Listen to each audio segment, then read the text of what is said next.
पिता श्यामलाल और छोटे भाई राजन के साथ जनकपुर गांव में रहता था, पर आज वो लोग शहर जा रहे थे क्योंकि सरकार द्वारा शहर में सामूहिक विवाह का आयोजन किया गया था और मनोज सरिता से शादी कर रहा था। हम लोग यहाँ पहुँच तो गए हैं, लेकिन बैठना कहाँ है? अरे पगली, तुम्हें नहीं बैठना है, बैठना तुम्हारे बेटे और बहू को है। हम लोग तो कहीं भी साइड में खड़े हो जाएंगे। अरे आप तो मुझे पागल ही समझते हो, मैं उन्हीं के बैठने का पूछ रही थी। सामूहिक विवाह शहर के रामलीला मैदान में हो रहा था और वहाँ 100 जोड़े मौजूद थे। मनोज और सरिता भी उन्हीं जोड़ों के बीच में बैठ गए। तभी सरिता की नजर सामने एक खंडहर पर पड़ी। जी वो देखो, कैसा डरावना सा खंडहर है। शहर में भी ऐसी जगह होती है क्या? अरे तुम उसे मत देखो, अपनी शादी पर ध्यान दो।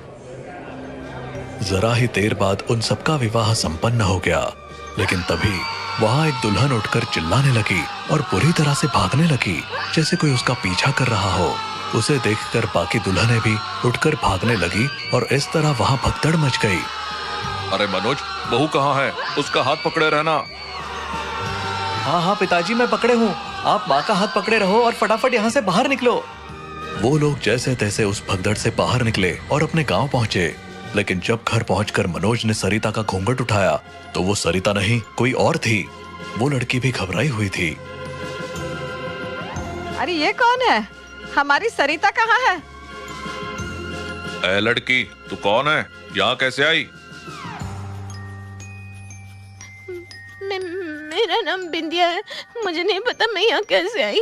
शादी में भगदड़ मचने के बाद मुझे कुछ समझ में नहीं आया। घूंघट की वजह से मुझे भी पता नहीं चला कि मैं किसके साथ आ गई। तुम्हारे पति का नंबर बताओ, हम उन्हें फोन करके बुला लेंगे। मुझे कुछ याद नहीं, न घर का नाम न गांव का। बिंदिया के रोने से माहौल और भारी हो गया। गौरी ने उसे संभालने की कोशिश की। अरे बेटी रो मत, हम तेरा घर और तेरे पति को जरूर ढूंढ निकालेंगे, और हमारी बहू सरिता को भी। हाँ तुम घबराओ मत, जब तक कुछ पता नहीं चलता यहीं आराम से रहो। अपना सामान कमरे में रख लो। तभी उन्होंने जो फोटोग्राफर बुलाया था वो आ गया। हाँ तो फोटो खींचनी है ना, सब लाइन में खड़े हो जाइए। नहीं, अभी फोटो की जरूरत नहीं है, हालात ही ऐसे हैं।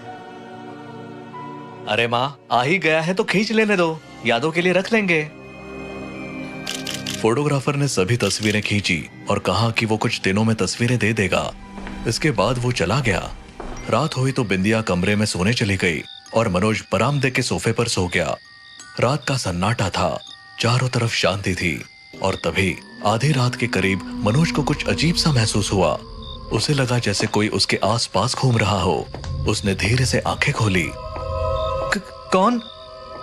उसने देखा कि बिंदिया, जो अंदर कमरे में सो रही थी, अब सोफे के चारों ओर बिल्कुल जिंदा लाश की तरह घूम रही थी। उसका चेहरा सफेद पड़ गया था और आंखें बंद थी। मनोज की सांसें रुक गई। बिंदिया, तुम यहाँ क्या कर रही हो? बिंदिया, कुछ तो बोलो।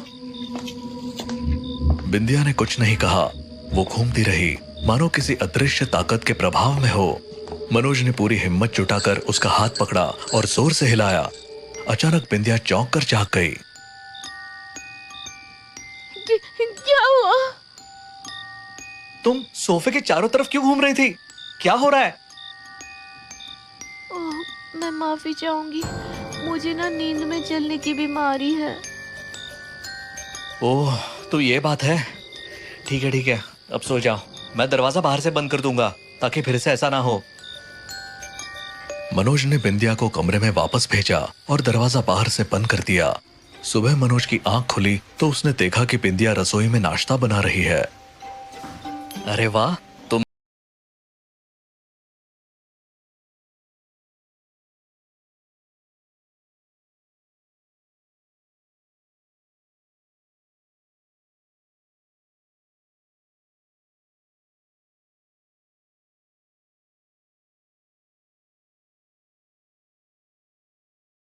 बुरा रहा था, लेकिन अचानक उसे याद आया कि उसने रात में कमरे का दरवाजा बाहर से बंद कर दिया था।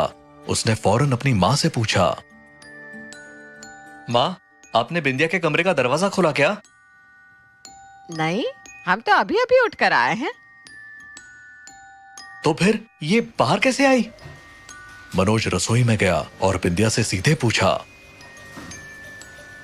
तुम बाहर कैसे आई? रात में मैंने दरवाजा बाहर से बंद किया था ना?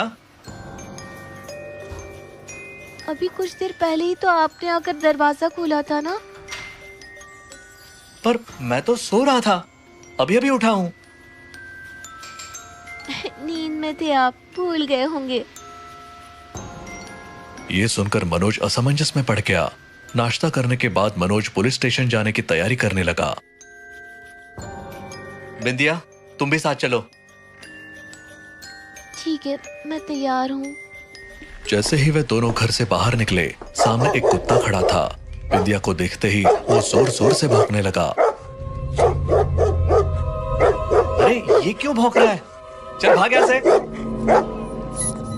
लेकिन कुत्ता भागा नहीं, उल्टा वो जोर जोर से रोने लगा। ये देखकर मनोज को और भी अजीब लगा। ये क्या हो रहा है? पहले ये भौंका और अब रोने लगा। अजीब बात है। मनोज और बिंदिया किसी तरह पुलिस स्टेशन पहुंचे और एफआईआर दर्ज कराई। घर लौटने के बाद गौरी बिंदिया से बोली, बेटा, अब सब कुछ भगवान पर छोड़ दो। पूजा कर लो, मन शांत हो जाएगा। मैं पूजा नहीं करती, इसकी जरूरत नहीं है। गौरी को बिंदिया का ये जवाब अजीब लगा। ये लड़की इतनी बेफिक्र क्यों है, जैसे इसे अपने घर जाने की कोई चिंता ही नहीं है। और सच कहूं ना, मुझे सरिता की बहुत फिक्र हो रही है। पता नहीं माँ, फिलहाल तो हमने एफआईआर दर्ज कराई है। उम्मीद है सरिता जल्द ही मिल जाएगी। थोड़ी देर बाद पूरे घर में अचानक बदबू फैलने लगी। मनोज, ये कैसी बदबू है? जरा जाकर देखो।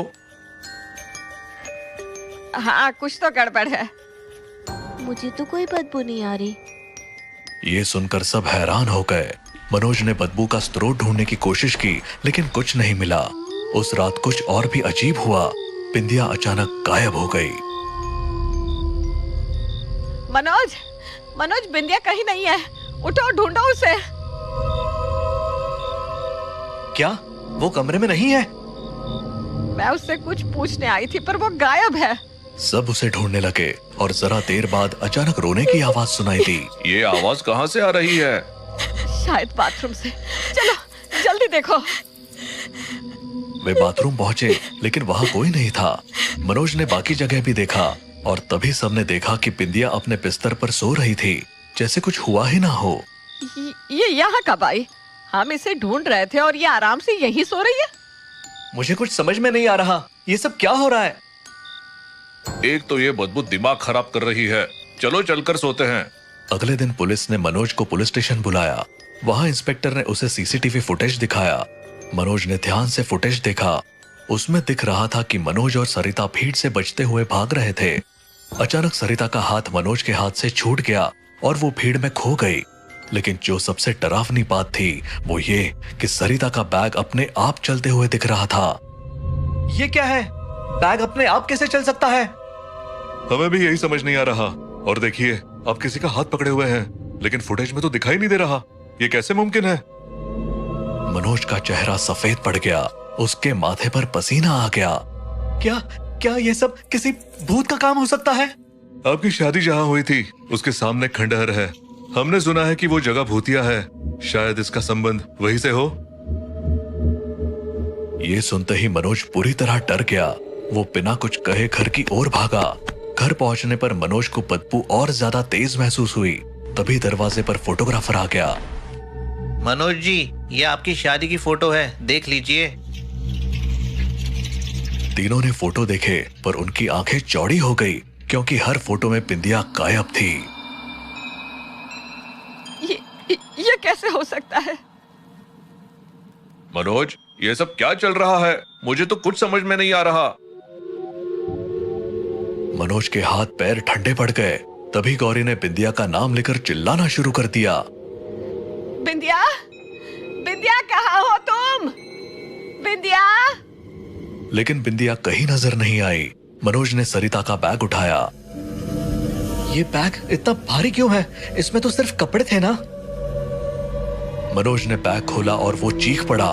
बैग के अंदर एक लाश थी। लाश के टुकड़े टुकड़े हो चुके थे और कुछ हिस्से जैसे किसी ने खा लिए हों। हे भगवान, ये क्या है? ये किसकी लाश है? ये तो सरिता है। उसके कपड़े और देखो, कलाई पर मेरा नाम लिखा है। सभी डर के मारे कांपने लगे। तभी पीछे से बिंदिया की आवाज आई। सबने पीछे मुड़कर देखा। बिंदिया वहां खड़ी थी, लेकिन अब वो एक भूतिया दुल्हन के रूप में थी। उसकी आंखें खून की तरह लाल थी और होठों पर डरावनी मुस्कान थी। तुम सब मेरे शिकार हो। मुझे बहुत भूख लगी है। मैंने सोचा था पहले सरिता को खत्म करूं, फिर तुम सबका नंबर आएगा, लेकिन अब इंतजार नहीं हो रहा। भगवान के लिए हमें छोड़ दो।